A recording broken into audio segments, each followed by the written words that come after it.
ಎಲ್ರಿಗೂ ನಮಸ್ಕಾರ. Welcome to my channel. ಇವತ್ತಿನ ವಿಡಿಯೋದಲ್ಲಿ KGF ಹತ್ರದಲ್ಲಿರುವಂತಹ ಕೋಟಿಲಿಂಗೇಶ್ವರ ಟೆಂಪಲ್ಗೆ ಹೋಗ್ತಾ ಇದ್ದೀವಿ.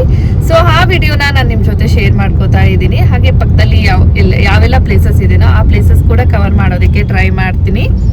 ಟೈಮ್ ಬಂದು ಆಲ್ರೆಡಿ 12 o'clock ಆಗಿದೆ. ನಾವು ಮೇ ಬಿ ರೀಚ್ ಆಗೋಷ್ಟರಲ್ಲಿ 1:30 1:40 ಟೈಮ್ ಆಗ್ಬೋದು.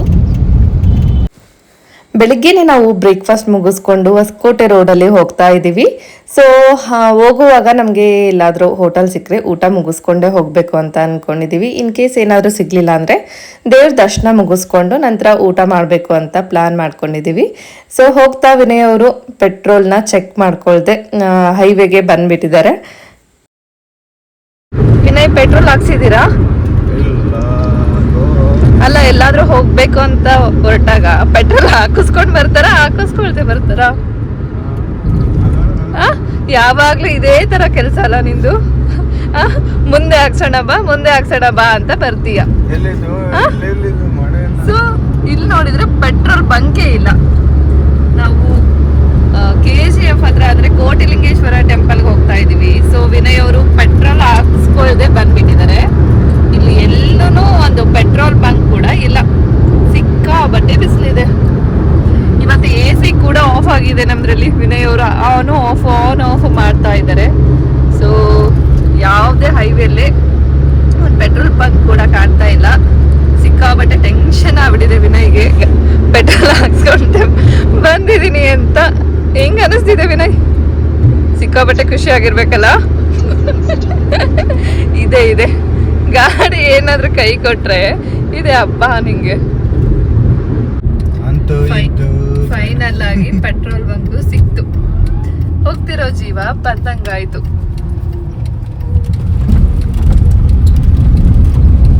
ಖುಷಿ ಆಯ್ತಾ ವಿನಯ್? ನಮ್ ಗಾಡಿ ಮೇಲೆ ಕಾನ್ಫಿಡೆನ್ಸ್ ಐತ್ ನನಗೆ. ಏನಂತ ಕಾನ್ಫಿಡೆನ್ಸ್ ಇದೆ ನಿಮ್ ಗಾಡಿ ಮೇಲೆ? ನಿಮ್ಗೆ ಕೈ ಕೊಡಲ್ಲ ಅಂತ. ಸೊ ಸಿಗದೆ ಇದ್ದಿದ್ರೆ ಹೆಂಗಿರ್ತಿತ್ತು? ಸಿಗಲಿಲ್ಲ, ತಳ್ಬೇಕಾಗ್ತಿತ್ತು. ಹೈವೇ ಒಳಗಡೆ ಎಲ್ಲೂ ಕೂಡ ಪೆಟ್ರೋಲ್ ಬಂಕ್ ನಮಗೆ ಕಾಣಿಸ್ಲಿಲ್ಲ. ಸೊ ಪೆಟ್ರೋಲ್ ಬಂಕ್ ಅಂತ ಹೇಳ್ಬಿಟ್ಟು ಸರ್ವಿಸ್ ರೋಡ್ನ ಹಾಕಿದ್ದಾರೆ, ಬಟ್ ಅಲ್ಲಿನೂ ಪೆಟ್ರೋಲ್ ಬಂಕ್ನ ಓಪನ್ ಮಾಡಿಲ್ಲ. ಕೋಟಿಲಿಂಗೇಶ್ವರ ಟೆಂಪಲ್ ಹತ್ರನೇ ಬಂದ್ಬಿಟ್ಟು ನಾವು ಪೆಟ್ರೋಲ್ನ ಹಾಕಿಸ್ಕೊಂಡ್ವಿ. ನಮಗೊಂಥರ ಟೆನ್ಷನ್ ಕೂಡ ಆಗಿತ್ತು, ಗಾಡಿ ಏನಾದರೂ ನಿಂತು ಬಿಟ್ರೆ ಹೈವೇ ಒಳಗಡೆ ಅಂತ. ಸೊ ಇಲ್ಲಿ ಕಾರ್ ಪಾರ್ಕಿಂಗಿಗೆ ಅಂತ ಹೇಳ್ಬಿಟ್ಟು ಟಿಕೆಟ್ನ ತಗೊತಾ ಇದೀವಿ. 50 ರೂಪೀಸ್ ಇದೆ ಕಾರ್ ಪಾರ್ಕಿಂಗ್ ಟಿಕೆಟ್ ಬಂದು. प्रवेश शुल्क 50 रुपीस। और अर्जन करो सर, पीछे कार है। ठीक है, वो लोग भी करना है ना।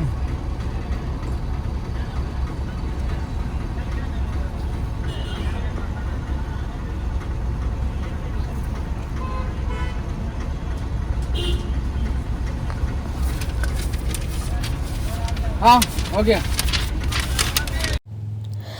ಸೊ ನಾವು ಮಧ್ಯಾಹ್ನ ಬಂದಿದ್ರಿಂದ ಬಿಸಿಲಂತೂ ಸಿಕ್ಕಾಬಟ್ಟೆ ಇತ್ತು. ಕಾರ್ನ ಪಾರ್ಕ್ ಮಾಡಿಬಿಟ್ಟು ಟೆಂಪಲ್ ಒಳಗಡೆ ಹೋಗ್ತಾ ಇದ್ದೀವಿ. ಸೊ ಬಿಸಿಲಂತೂ ಸಿಕ್ಕಾಬಟ್ಟೆ ಸುಡ್ತಾ ಇತ್ತು. ಹಣ್ಣು ಕಾಯಿ ತಗೊಂಡು ಬಂದಿರಲಿಲ್ಲ. ಸೊ ಹಾಗಾಗಿ ದೇವರಿಗೆ ಹಣ್ಣು ಕಾಯಿ ತಗೋಬೇಕು ಅಂತ ಬಂದೆ. ಇದು 100, ಇದು 50, ಇದು 50, ಇದು 50. ಇದೇ ತಗೊಳ್ಳಿ. 365 ಬತ್ತಿಗಳಿರುತ್ತೆ. 5 ವರ್ಷದ ಬಿಟ್ಟು ಇದೇ ವಿಶೇಷ. ಅದೇ ತಗೊಳ್ಳಿ. ಇದೇ ತಗೊಳ್ಳಿ. ಹೌದು, ಒಂದು ಇವತ್ತು ಹಚ್ಚಿದ್ರೆ 1 ವರ್ಷ ಡೈಲಿ ಹಚ್ಚಿದ್ದೇನೆ. ಹೌದಾ?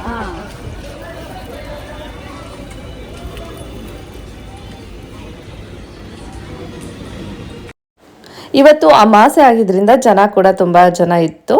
ಸೊ ಮಧ್ಯಾಹ್ನ ಟೈಮ್ ಬಂದಿದ್ವಿ ಅಂದರೂ ಕೂಡ ಜನ ಏನು ಕಡಿಮೆ ಇರಲಿಲ್ಲ. ಸೊ ಹೋಗೋಕ್ಕೂ ಮುಂಚೆ ಸ್ಲಿಪ್ಪರ್ ಸ್ಟ್ಯಾಂಡಲ್ಲಿ ಬಿಟ್ಬಿಟ್ಟು ಹೋಗ್ತಾ ಇದ್ದೀವಿ.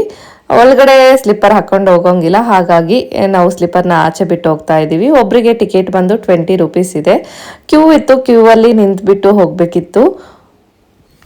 ನಾವು ಇಬ್ಬರಿದ್ವಿ, ಹಾಗಾಗಿ 40 ರೂಪೀಸ್ನ ಕೊಟ್ಬಿಟ್ಟು 2 ಟಿಕೆಟ್ನ ತಗೊಂಡೆ. ಟಿಕೆಟ್ನ ತಗೊಂಡ ನಂತರ ಸ್ವಲ್ಪ ಮುಂದೆ ಹೋದರೆ ಟಿಕೆಟ್ನ ಚೆಕ್ ಮಾಡಿ ಒಳಗಡೆ ಬಿಡ್ತಾರೆ. ಸೊ ಟಿಕೆಟ್ ಚೆಕ್ ಮಾಡಿದ ನಂತರ ನಮಗೆ ಅಲ್ಲಿಂದನೇ ಲಿಂಗಗಳು ಸ್ಟಾರ್ಟ್ ಆಗುತ್ತೆ. ತುಂಬ ಶಿವಲಿಂಗಗಳನ್ನ ಇಟ್ಟಿದ್ದಾರೆ. ಎಲ್ಲಿ ನೋಡಿದ್ರು ನಮಗೆ ಶಿವಲಿಂಗಗಳೇ ಕಾಣಿಸುತ್ತೆ. ನಾವು ಕೋಟಿಲಿಂಗೇಶ್ವರ ಇರೋದು ಕೋಲಾರದಲ್ಲಿ ಅಂತ ಹೇಳ್ಬಿಟ್ಟು ತುಂಬ ಜನ ಅನ್ಕೊಂಡಿದೀವಿ. ಕೋಲಾರ ಡಿಸ್ಟಿಕ್ಕಲ್ಲಿ ಕೋಟಿಲಿಂಗೇಶ್ವರ ಇರೋದು. ಕಮ್ಮಸಂದ್ರ ಅನ್ನೋ ಒಂದು ಗ್ರಾಮದಲ್ಲಿ ಶಿವಲಿಂಗಗಳನ್ನ ಪ್ರತಿಷ್ಠಾಪನೆ ಮಾಡಿದ್ದಾರೆ. 1980ರಲ್ಲಿ ಸಂಬಶಿವಮೂರ್ತಿ ಸ್ವಾಮಿಗಳು ಬಂಗಾರಪೇಟೆಯಲ್ಲಿ ಕಂಬಸಂದ್ರ ಅಂತ ಒಂದು ಗ್ರಾಮದಲ್ಲಿ ಶಿವಲಿಂಗವನ್ನ ಫಸ್ಟ್ ಪ್ರತಿಷ್ಠಾಪನೆ ಮಾಡ್ತಾರೆ. ಅವರ ಕನಸು ಬಂದು 1 ಕೋಟಿ ಶಿವಲಿಂಗಗಳನ್ನ ಪ್ರತಿಷ್ಠಾಪನೆ ಮಾಡಬೇಕು ಅನ್ನೋದು ಅವರ ಕನಸು ಕೂಡ ಆಗಿರುತ್ತೆ. ನಾವೆಲ್ಲರೂ ಅನ್ಕೋತೀವಿ ಕೋಟಿಲಿಂಗೇಶ್ವರದಲ್ಲಿ ಕೋಟಿ ಶಿವಲಿಂಗಗಳನ್ನ ಪ್ರತಿಷ್ಠಾಪನೆ ಮಾಡಿದ್ದಾರೆ ಅಂತ. ಇಲ್ಲಿಯವರೆಗೆ 90 ಲಕ್ಷ ಶಿವಲಿಂಗಗಳನ್ನ ಪ್ರತಿಷ್ಠಾಪನೆ ಮಾಡಿದರೆ 1 ಕೋಟಿ ಶಿವಲಿಂಗಗಳನ್ನ ಪ್ರತಿಷ್ಠಾಪನೆ ಮಾಡಬೇಕು ಅನ್ನೋದು ಸಾಂಬಶಿವ ಮೂರ್ತಿಗಳ ಕನಸು ಕೂಡ ಆಗಿರುತ್ತೆ. ಇಲ್ಲಿ ಬರುವಂತಹ ಭಕ್ತಾದಿಗಳು ಶಿವಲಿಂಗ ಹತ್ರ ಬಂದು ತಮ್ಮ ಬೇಡಿಕೆಗಳನ್ನ ಬೇಡ್ಕೋತಾರೆ. ಅದು ಈಡೇರಿದ ನಂತರ ಅಲ್ಲಿ ಬಂದ್ಬಿಟ್ಟು ಒಂದು ಲಿಂಗನ ಪ್ರತಿಷ್ಠಾಪನೆ ಮಾಡ್ತಾರೆ. ಇದೇ ರೀತಿಯಾಗಿ ತುಂಬಾ ಭಕ್ತಾದಿಗಳು ಶಿವಲಿಂಗಗಳನ್ನ ಪ್ರತಿಷ್ಠಾಪನೆ ಮಾಡಿದ್ದಾರೆ. ಹಾಗೆಯೇ ಶಿವಲಿಂಗಗಳ ಸಂಖ್ಯೆ ಹೆಚ್ಚಾಗುವುದಕ್ಕೆ ಶುರುವಾಗುತ್ತೆ. ಹಾಗಾಗಿ ಈ ಕ್ಷೇತ್ರಕ್ಕೆ ಕೋಟಿಲಿಂಗೇಶ್ವರ ಅಂತ ಹೇಳ್ಬಿಟ್ಟು ಹೆಸರು ಕೂಡ ಬರುತ್ತೆ.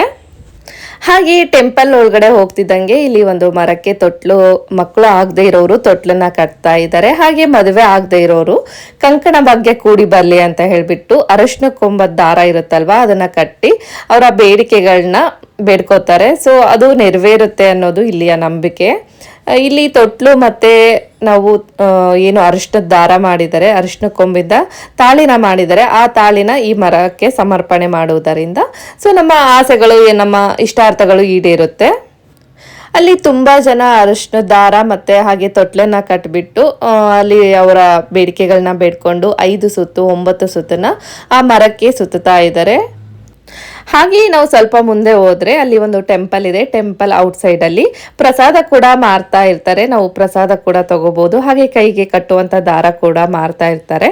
ಇದು ಬಂದು ಬ್ರಹ್ಮ ವಿಷ್ಣು ಮಹೇಶ್ವರ ಇರುವಂತಹ ಟೆಂಪಲ್. ಬ್ರಹ್ಮ ವಿಷ್ಣು ಮಹೇಶ್ವರನ ಒಂದೇ ಟೆಂಪಲ್ ನಲ್ಲಿ ಇಟ್ಟಿದ್ದಾರೆ. ಸೊ ಫಸ್ಟಿಗೆ ನಾವು ವಿಸಿಟ್ ಮಾಡೋದು ಇದೇ ಟೆಂಪಲ್ನ. ಈ ಟೆಂಪಲ್ಗೆ ವಿಸಿಟ್ ಮಾಡಿ ದರ್ಶನ ಮುಗಿಸ್ಕೊಂಡ ನಂತರ ನಾವು ನೆಕ್ಸ್ಟ್ ಹೋಗ್ತಿರೋಂತಹ ಟೆಂಪಲ್ ಬಂದು ಮಂಜುನಾಥ ಸ್ವಾಮಿ ಟೆಂಪಲ್. ಸೊ ಇಲ್ಲಿ ಸಂಬಶಿವ ಸ್ವಾಮಿಗಳು ಫಸ್ಟ್ ಶಿವಲಿಂಗನ ಪ್ರತಿಷ್ಠಾಪನೆ ಮಾಡ್ತಾರೆ. ಫಸ್ಟ್ ಶಿವಲಿಂಗನ ಸಂಬಶಿವಮೂರ್ತಿ ಸ್ವಾಮಿಗಳು ಇಲ್ಲಿ ಶಿವಲಿಂಗನ ಪ್ರತಿಷ್ಠಾಪನೆ ಮಾಡ್ತಾರೆ. ಮೂಲ ಲಿಂಗ ಬಂದು ಪ್ರತಿಷ್ಠಾಪನೆ ಏನ್ ಮಾಡಿದಾರೋ ಇದನ್ನ ಮಂಜುನಾಥ ಸ್ವಾಮಿ ಒಂದು ಟೆಂಪಲ್ ತರ ಮಾಡಿದ್ದಾರೆ. ಪುಟ್ಟಗಿರುವಂತ ಟೆಂಪಲ್ ನ ಮಾಡಿದ್ದಾರೆ. ಸೊ ಅಲ್ಲಿ ದರ್ಶನ ಮುಗಿಸ್ಕೊಂಡ ನಂತರ ಇದೇ ತರಹದ ಒಂದು 20 ದೇವರ ದರ್ಶನ ಮಾಡಬೇಕು. ಸೊ ಆಮೇಲೆ ನಮಗೆ 108 ಅಡಿ ಎತ್ತರದ ಶಿವಲಿಂಗವನ್ನ ನೋಡ್ಬೋದು. ಹಾಗೆ ನಾನು ಹಣ್ಣು ಕಾಯಿ ಏನ್ ತಗೊಂಡ್ ಬಂದಿದ್ನೋ ಅಲ್ಲಿ ಮಂಜುನಾಥ ಸ್ವಾಮಿ ಟೆಂಪಲ್ ಒಳಗಡೆನೆ ಕೊಟ್ಟು ಸೊ ಅಲ್ಲಿ ಕಾಯಿ ಮತ್ತೆ ಅದನ್ನ ಅರ್ಚನೆಯನ್ನ ಮಾಡಿಸ್ಕೊಂಡೆ. ನಂತರ ಇಲ್ಲಿ ನಾನು ದೀಪ ಕೂಡ ತಗೊಂಡ್ ಬಂದಿದ್ದೆ ಅಲ್ವಾ, ಆ ದೀಪನ ನಾವು ಇಲ್ಲಿ ಯಾವ ನಮ್ಗೆ ಲಿಂಗ ಇಷ್ಟ ಆಗುತ್ತೋ ಆ ಲಿಂಗಕ್ಕೆ ನಾವು ಪೂಜೆನ ಮಾಡ್ಬೋದು. ಸೊ ನಾನು ಇಲ್ಲಿ ಇರುವಂತಹ ಒಂದು ಲಿಂಗಕ್ಕೆ ಹೂವು ಮತ್ತೆ ಪತ್ರೆನ ಹೇರಿಸ್ಬಿಟ್ಟು ದೀಪದಿಂದ ಆರತಿನ ಮಾಡ್ತಾ ಇದ್ದೀನಿ. ಯಾರು ಬೇಕಿದ್ರು ಯಾವ ಶಿವಲಿಂಗಕ್ಕೆ ಬೇಕಿದ್ರು ಪೂಜೆನ ಮಾಡ್ಬೋದು. ಸೊ ಇದೇ ಲಿಂಗಕ್ಕೆ ಪೂಜೆ ಮಾಡಬೇಕು, ಅದೇ ಲಿಂಗಕ್ಕೆ ಪೂಜೆ ಮಾಡಬೇಕು ಅಂತ ಏನಿಲ್ಲ. ಸೊ ನಿಮಗೆ ಇಷ್ಟ ಆದಂತಹ ಯಾವುದೇ ಲಿಂಗಕ್ಕೆ ಅಲ್ಲಿ ಪೂಜೆನ ನೀವು ಮಾಡ್ಬೋದು. ಸೊ ನಾನು ಆರತಿ ಮಾಡಿದ ನಂತರ ನಾನು ನಿಧಿ ಕೈಲೂ ಕೂಡ ಆರತಿನ ಮಾಡಿಸ್ತಾ ಇದ್ದೀನಿ. ಸೊ ಇಲ್ಲಿ ತುಂಬಾ ಜನ ಅವ್ರಿಗೆ ಇಷ್ಟವಾದ ಲಿಂಗದ ಮುಂದೆ ಕೂತು ಪೂಜೆನ ಮಾಡ್ತಾ ಇದ್ರು. ನಾವು ಇಲ್ಲಿ ಹೋಗುವಾಗ ಸುಮಾರು ದೇವರುಗಳ ದರ್ಶನ ಮುಗಿಸ್ಕೊಂಡೇ ಹೋಗಬೇಕು. ವೆಂಕಟೇಶ್ವರ ಸ್ವಾಮಿ, ಕಾಶಿ ವಿಶ್ವನಾಥ, ಹಾಗೆ ಸುಬ್ರಹ್ಮಣ್ಯ, ಅನ್ನಪೂರ್ಣೇಶ್ವರಿ ಸುಮಾರು ದೇವರುಗಳನ್ನ ಇದೆ. ಸೊ ಆ ದರ್ಶನ ಮುಗಿಸ್ಕೊಂಡೆ ನೀವು 108 ಅಡಿ ಎತ್ತರದ ಶಿವಲಿಂಗವನ್ನ ನೋಡೋದಕ್ಕೆ ಹೋಗ್ಬೋದು. ಈಗ ನಾವು 108 ಅಡಿ ಎತ್ತರದ ಶಿವಲಿಂಗವನ್ನ ನೋಡೋದಕ್ಕೆ ಹೋಗ್ತಾ ಇದ್ದೀವಿ.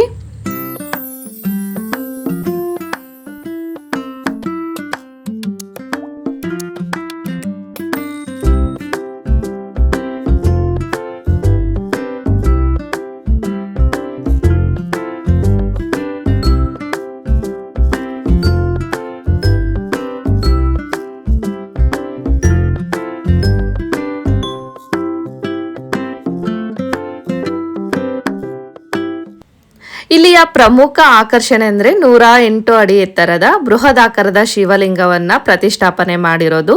ಈ ಲಿಂಗವನ್ನ ಬಂದು 1994ರಲ್ಲಿ ಪ್ರತಿಷ್ಠಾಪನೆನ ಮಾಡ್ತಾರೆ. ಶಿವಲಿಂಗದ ಮುಂದೆ ಒಂದು ಬಸವಣ್ಣನ ಕೂಡ ಪ್ರತಿಷ್ಠಾಪನೆ ಮಾಡಿದ್ದಾರೆ. ಅದು ಬಂದು 32 ಅಡಿ ಎತ್ತರದಲ್ಲಿ ಇದೆ. ಕೋಟಿಲಿಂಗೇಶ್ವರ ಟೆಂಪಲ್ ಇರೋದು 13 ಎಕರೆ ಇರುವಂತಹ ಒಂದು ಜಾಗದಲ್ಲಿ ಈ ಕೋಟಿಲಿಂಗೇಶ್ವರ ಟೆಂಪಲ್ನ ನಿರ್ಮಾಣ ಮಾಡಿದ್ದಾರೆ. ಆದರೆ ಇಲ್ಲಿಯವರೆಗೂ ಒಂದು 90 ಲಕ್ಷ ಲಿಂಗಗಳನ್ನ ಪ್ರತಿಷ್ಠಾಪನೆ ಮಾಡಿದರೆ ಇನ್ನು 10 ಲಕ್ಷ ಲಿಂಗಗಳನ್ನ ಪ್ರತಿಷ್ಠಾಪನೆ ಮಾಡೋದು ಬಾಕಿ ಇದೆ. ನಾವು ಕೂಡ ದೇವ್ರ ದರ್ಶನ ಎಲ್ಲ ಮುಗಿಸ್ಕೊಂಡು ಆಚೆ ಹೋಗಬೇಕು ಅಂತ ಹೋಗ್ತಾ ಇದ್ವಿ. ಸೊ ಯಾರಾದರೂ ಹೋಗಬೇಕು ಅನ್ನೋರು ದಯವಿಟ್ಟು ಬಿಸಿಲು ಟೈಮಲ್ಲಿ ಮಾತ್ರ ಹೋಗಬೇಡಿ, ಮಧ್ಯಾಹ್ನ ಟೈಮಲ್ಲಿ ಹೋಗಬೇಡಿ. ಮಧ್ಯಾಹ್ನ ಟೈಮಲ್ಲಿ ಹೋಗೋದ್ರಿಂದ ಕಾಲು ತುಂಬಾ ಸುಡ್ತಾ ಇತ್ತು.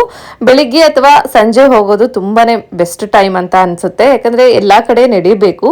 ಓಪನ್ ಸ್ಪೇಸಲ್ಲಿ ಇರೋದ್ರಿಂದ ನೀವು ತುಂಬ ದೂರ ನಡಿಬೇಕಾಗುತ್ತೆ. ಹಾಗಾಗಿ ನೀವು ಬೆಳಿಗ್ಗೆ ಅಥವಾ ಸಂಜೆ ಟೈಮಲ್ಲಿ ಹೋಗೋದು ತುಂಬಾ ಒಳ್ಳೆಯದು. ನಂತರ ನಾವು ಆಚೆ ಬಂದರೆ ಈ ರೀತಿಯಾಗಿ ತುಂಬಾ ಜಾತ್ರೆ ಹಾಕಿದ್ದಾರೆ. ಸೊ ದೇವರು ಶಿವಲಿಂಗಗಳನ್ನ ಸೇಲ್ ಮಾಡ್ತಾ ಇದ್ದಾರೆ. ಹಾಗೆ ಲಿಂಗಗಳಿಗೆ ಸಂಬಂಧಪಟ್ಟಂತಹ ತ್ರಿಶೂಲ ಪ್ರತಿಯೊಂದು ದೇವ್ರನ್ನೂ ಕೂಡ ಸೇಲ್ ಮಾಡ್ತಾ ಇದ್ರು. ನಂತರ ಬಿಸಿಲು ತುಂಬ ಇರೋದ್ರಿಂದ ನಾವು ಕೂಡ ಎಳ್ನೀರು ಕುಡಿಯೋಣ ಅಂತ ಹೇಳ್ಬಿಟ್ಟು ಆಚೆ ಬಂದ್ವಿ. ಎಳ್ನೀರನ್ನ ಕುಡಿತಾ ಇದ್ದೀವಿ. ನಂತರ ದೇವ್ರ ದರ್ಶನ ಎಲ್ಲ ಮುಗಿಸ್ಕೊಂಡು ಎಳ್ನೀರು ಕುಡಿದು KGF ಹೋಗಬೇಕು ಅಂತ ಹೇಳಿಬಿಟ್ಟು KGF ಹತ್ರ ಹೋಗೋಣ ಅಂತ ಹೋಗ್ತಾ ಇದ್ದೀವಿ. ಇಲ್ಲಿ ಏನು ಮಣ್ಣು ಕಾಣ್ತಾ ಇದೆನೋ ಇದು KGF ಏನು ನಾವು ಅಲ್ಲಿ ಹಗಿತಾ ಇದ್ರು ಆ ಮಣ್ಣನ್ನು ಸೈಡಲ್ಲಿ ಹಾಕಿರೋದು. ಸೊ ಒಳಗಡೆ ಬಿಡ್ತಾ ಇಲ್ಲ ಅಂತ ಗೊತ್ತಾಯಿತು. ಸೊ ಹಾಗಾಗಿ ನಾವು ಓಕೆ ಅಂತ ಹೇಳಿಬಿಟ್ಟು ಕಾರ್ನ ಪಾರ್ಕ್ ಮಾಡಿ ಆಚೆನೆ ನಾನು ಬಾದಾಮ್ ಮಿಲ್ಕ್ನ ತಗೊಂಡಿದ್ದೆ. ವಿನಯ್ ಅವರು ಐಸ್ ಕ್ರೀಮ್ನ ತಗೊಂಡಿದ್ರು. ಸರಿ KGF ಒಳಗಡೆ ಅಂತೂ ಬಿಡ್ತಾ ಇಲ್ಲ. ನಂತರ ಬಂಗಾರಪೇಟೆಗೆ ಹೋಗಿ ಬಂಗಾರಪೇಟೆ ಚಾಟ್ಸ್ನ ತಿನ್ಕೊಂಡು ಸೊ ನಂತರ ಮನೆಗೆ ಹೋಗೋಣ ಅಂತ ಹೇಳಿಬಿಟ್ಟು ಬಂಗಾರಪೇಟೆಗೆ ಬಂದಿದ್ದೀವಿ. ಈ ಬಂಗಾರಪೇಟೆ ಈ ಏರಿಯಾದಲ್ಲಿ ಫುಲ್ ಇಲ್ಲಿ ಚಾಟ್ಸ್ದೇ ಇಟ್ಟಿದ್ದಾರೆ. ಸೊ ನೀವು ಎಲ್ಲೇ ವಿಸಿಟ್ ಮಾಡ್ತೀರಾ ಅಂದರೂ ಕೂಡ ತುಂಬ ಶಾಪ್ಗಳನ್ನ ಇಟ್ಟಿದ್ದಾರೆ. ಮಧ್ಯಾಹ್ನ ಊಟ ಮಾಡೋದಕ್ಕೆ ಟ್ರೈ ಮಾಡಿದ್ವಿ, ಬಟ್ ವೆಜ್ ಹೋಟೆಲ್ಲು ಸಿಗಲಿಲ್ಲ ನಮಗೆ. ಹಾಗಾಗಿ ಐಸ್ ಕ್ರೀಮು ಮತ್ತು ಎಳ್ನೀರನ್ನ ಕುಡಿದಿದ್ವಿ. ನಂತರ ಬಂಗಾರಪೇಟೆಗೆ ಬಂದು ಈಗ ಸಂಜೆ 4-4:15 ಟೈಮ್ ಆಗಿತ್ತು. ರಮೇಶ್ ಚಿಟ್ ಚಾಟ್ಸ್ ಅನ್ನೋ ಒಂದು ಸ್ನ್ಯಾಕ್ಸ್ ಶಾಪಿಗೆ ಬಂದಿದ್ದೀವಿ. ಇದು ತುಂಬಾ ಫೇಮಸ್ಸು. ಇಲ್ಲಿ ತುಂಬ ಜನ ಯೂಟ್ಯೂಬರ್ ಕೂಡ ಬಂದಿದ್ದಾರೆ. ಹಾಗೆ ಸೊ ಮೂವಿ ಆ್ಯಕ್ಟ್ರೆಸ್ಸು ಕೂಡ ಇವರನ್ನು ಕರೆಸಿ ಅವರ ಒಂದು ಯಾವುದಾದ್ರೂ ಫಂಕ್ಷನ್ ಇರುತ್ತಲ್ವಾ ಆ ಫಂಕ್ಷನಲ್ಲಿ ಕರೆಸ್ಬಿಟ್ಟು ಇವ್ರ ಹತ್ರ ಚಾಟ್ಸ್ನ ಪ್ರಿಪೇರ್ ಮಾಡಿಸಿದಾರಂತೆ. ಇಲ್ಲಿ ನೋಡ್ಬೋದು ಫುಡ್ ಲವರ್ಸ್ ಅನ್ನೋವಂಥ ಒಂದು ಫೇಮಸ್ ಯೂಟ್ಯೂಬರು ಕೂಡ ರೀಸೆಂಟಾಗಿ ವಿಸಿಟ್ ಮಾಡಿದ್ದಾರೆ. ನಂತರ ಇಲ್ಲಿ ಪುನೀತ್ ರಾಜ್ಕುಮಾರ್, ಶಿವರಾಜ್ ಕುಮಾರ್, ಸೊ ಅವ್ರ ಮನೆಗೆಲ್ಲ ಹೋಗ್ಬಿಟ್ಟು ಇವರು ಚಾಟ್ಸ್ನ ಪ್ರಿಪೇರ್ ಮಾಡ್ತಿದ್ರಂತೆ. ಹಾಗೆಯೇ ನಾವು ಗೂಗಲಲ್ಲಿ ಚೆಕ್ ಮಾಡಿದ್ರು ಕೂಡ ಈ ಶಾಪ್ನ ತೋರಿಸುತ್ತೆ, ರಮೇಶ್ ಚಿಟ್ ಚಾಟ್ಸ್ ಅಂತ ಹೇಳಿಬಿಟ್ಟು. ತುಂಬ ಫೇಮಸ್ ಆಗಿರೋವಂತಹ ಅಂಗಡಿ. ಸೊ ನಾವು ಕೂಡ ಇಲ್ಲಿಗೆ ಬಂದಿದ್ವಿ. ಇಲ್ಲಿ ಸ್ವೀಟ್ ಕೂಡ ತುಂಬಾ ಫೇಮಸ್ಸು. ಸೊ ಇಲ್ಲಿ ಸ್ಪೆಷಲ್ ಆಗಿ ನಿಮ್ಮಲ್ಲಿ ಏನು ಸ್ಪೆಷಲ್ ಅಂತ ಕೇಳಿದಾಗ ದಹಿ ಪೂರಿ ಸ್ಪೆಷಲ್ ಅಂತ ಹೇಳಿದರು. ಹಾಗಾಗಿ ನಾನು ಒಂದು ಪ್ಲೇಟ್ ದಹಿ ಪೂರಿನ ಆರ್ಡರ್ ಮಾಡಿದ್ದೆ. ಸೊ ದಹಿ ಪೂರಿನ ಟೇಸ್ಟ್ ಮಾಡ್ತಾ ಇದ್ದೀನಿ. ದಹಿ ಪೂರಿ ಕೂಡ ತುಂಬಾ ಚೆನ್ನಾಗಿತ್ತು. ಹಾಗೆ ಮಿಡಲಲ್ಲಿ ದಾಳಿಂಬೆ ಕಾಳುಗಳನ್ನ ಹಾಕಿದ್ದಾರೆ, ರೋಸ್ ಪೆಟಲ್ಸ್ ಕೂಡ ಹಾಕಿದ್ರು, ತುಂಬಾ ಚೆನ್ನಾಗಿತ್ತು. ನೆಕ್ಸ್ಟ್ ನಾವು ಟ್ರೈ ಮಾಡಿದ್ದು ಮಸಾಲ ಪುರಿ ಬಂದು ತುಂಬಾ ಸ್ಪೈಸಿ ಆಗಿತ್ತು. ಚೆನ್ನಾಗಿತ್ತು ಟೇಸ್ಟ್ ವೈಸ್, ಬಟ್ ಸ್ಪೈಸಿ ಆಗಿತ್ತು. ಇವಾಗ ಮ್ಯಾಂಗೋ ಸೀಸನ್ ಆಗಿರೋದ್ರಿಂದ ಮಿಡಲಲ್ಲಿ ಮ್ಯಾಂಗೋ ಸಿಗೋ ಥರ ಚಿಕ್ಕ ಚಿಕ್ಕದಾಗಿ ಕಟ್ ಮಾಡಿ ಹಾಕಿದ್ರು. ಚೆನ್ನಾಗಿತ್ತು, ಬಟ್ ಖಾರ ಜಾಸ್ತಿ ಆಗಿತ್ತು. ಹಾಗೆ ನಂತರ ಇಲ್ಲಿ ವೈಟ್ ಪಾನಿಪುರಿ ತುಂಬಾನೇ ಫೇಮಸ್ಸು. ನಂತರ ನಾವಿಲ್ಲಿ ವೈಟ್ ಪಾನಿಪುರಿನ ತಗೋತಾ ಇದ್ದೀವಿ. ಅದು ಕೂಡ ತುಂಬ ಡಿಫ್ರೆಂಟ್ ಆಗಿದೆ ಅಂತ ಅನ್ನಿಸ್ತು. ಸೊ ನಾವು ಇಬ್ರು ಚಾಟ್ಸ್ನ ತಿಂದ್ವಿ, ಬಟ್ ನಿಧಿ ಚಾಟ್ಸ್ನ ತಿಂದಿರಲಿಲ್ಲ. ಸೊ ಹಾಗಾಗಿ ಅವಳಿಗೆ ಕೃತಿಕಾ ಮುಳಬಾಗ್ಲು ದೋಸೆ ಹತ್ರ ಬಂದಿದ್ವಿ. ಅಲ್ಲಿ ದೋಸೆ ಮತ್ತು ಇಡ್ಲಿ ಎರಡೂ ಮಾಡ್ತಾರೆ. ದೋಸೆ ತುಂಬಾ ಫೇಮಸ್ಸು. ನಿಧಿ ದೋಸೆ ಬೇಡ ಇಡ್ಲಿ ಬೇಕು ಅಂತ ಹೇಳಿದ್ಲು. ಬಿಸಿ ಬಿಸಿಯಾಗಿರೋಂಥ ಇಡ್ಲಿನ ಕೊಟ್ಟಿದ್ರು, ತುಂಬಾ ಸಾಫ್ಟ್ ಆಗಿತ್ತು. ಸೊ ಅವಳು ತಿಂದ ಮೇಲೆ ನಾನು ಕೂಡ ತಿಂದೆ ಇಡ್ಲಿ ಅಂತೂ ತುಂಬಾ ಚೆನ್ನಾಗಿತ್ತು. ಹಾಗೆ ಮುಳಬಾಗ್ಲು ದೋಸೆ ಕೂಡ ಮಾಡ್ತಾರೆ. ಇಲ್ಲಿ ಮುಳಬಾಗ್ಲು ದೋಸೆಗೆ ಈ ರೀತಿಯಾಗಿ ತುಪ್ಪ ಸವರಿ ಮೇಲೆ ಚಟ್ನಿ ಹಾಕಿ ನಂತರ ಪಲ್ಯನ ಹಾಕ್ಬಿಟ್ಟು ಕೊಡ್ತಾರೆ. ತುಂಬಾನೇ ಚೆನ್ನಾಗಿರುತ್ತೆ. ಆದ್ರೆ ಬಂಗಾರಪೇಟೆಯಲ್ಲಿ ತುಂಬಾ ಚಾಟ್ಸ್ ಅಂಗಡಿ ಇದೆ ಅಲ್ವಾ, ಚಿಕ್ಕದಾಗಿರೋಂಥ ಚಾಟ್ಸ್ ಅಂಗಡಿನ ಇಟ್ಟಿದ್ದಾರೆ, ದೊಡ್ಡದಾಗಿರೋಂಥ ಚಾಟ್ಸ್ ಅಂಗಡಿ ಇಲ್ಲ. ಆಚೆ ಕುತ್ಕೊಂಡು ತಿನ್ಬೇಕು, ಇಲ್ಲ ನಿಂತ್ಕೊಂಡು ತಿನ್ಬೇಕು. ಸೊ ನಾವೆಲ್ಲ ತಿನ್ಕೊಂಡು ನಂತರ ಬೆಂಗಳೂರಿಗೆ ಬರೋ ಅಷ್ಟರಲ್ಲಿ ಆಲ್ರೆಡಿ 6:30 7 o'clock ಆಗಿತ್ತು. ಸೊ ನಾವು ನಮ್ಮ ಏರಿಯಾಕ್ಕೆ ರೀಚ್ ಆಗೋ ಅಷ್ಟರಲ್ಲಿ ಮಳೆ ಕೂಡ ಲೈಟ್ ಆಗಿ ಸ್ಟಾರ್ಟ್ ಆಗಿತ್ತು. ಇವತ್ತಿನ ವಿಡಿಯೋನ ಇಲ್ಲಿಗೆ ಎಂಡ್ ಮಾಡ್ತಾ ಇದ್ದೀನಿ. ವಿಡಿಯೋ ಇಷ್ಟ ಆಗಿದೆ ಅಂತ ಹೇಳಿ ನಾನು ಭಾವಿಸ್ತಾ ಇದ್ದೀನಿ. ವಿಡಿಯೋ ಇಷ್ಟ ಆದ್ರೆ ಪ್ಲೀಸ್ ಒಂದು ಲೈಕ್ ಮಾಡಿ, ಶೇರ್ ಮಾಡಿ, ಸಬ್ಸ್ಕ್ರೈಬ್ ಮಾಡಿ. ಇನ್ನು ಯಾರೆಲ್ಲ ನನ್ನ ಚಾನಲ್ನ ಸಬ್ಸ್ಕ್ರೈಬ್ ಆಗದೆ ನೋಡ್ತಾ ಇದ್ದೀರಾ ಪ್ಲೀಸ್ ಹೋಗಿ ಸಬ್ಸ್ಕ್ರೈಬ್ ಮಾಡ್ಕೊಳ್ಳಿ. ಹಾಗೆ ಪಕ್ಕದಲ್ಲಿರುವಂಥ ಬೆಲ್ ಬಟನ್ನ ಕ್ಲಿಕ್ ಮಾಡಿ. ಬೆಲ್ ಬಟನ್ನ ಕ್ಲಿಕ್ ಮಾಡೋದ್ರಿಂದ ನನ್ನ ಎಲ್ಲ ವಿಡಿಯೋಗಳ ನೋಟಿಫಿಕೇಶನ್ ನಿಮಗೆ ಬರುತ್ತೆ. Thank you for watching.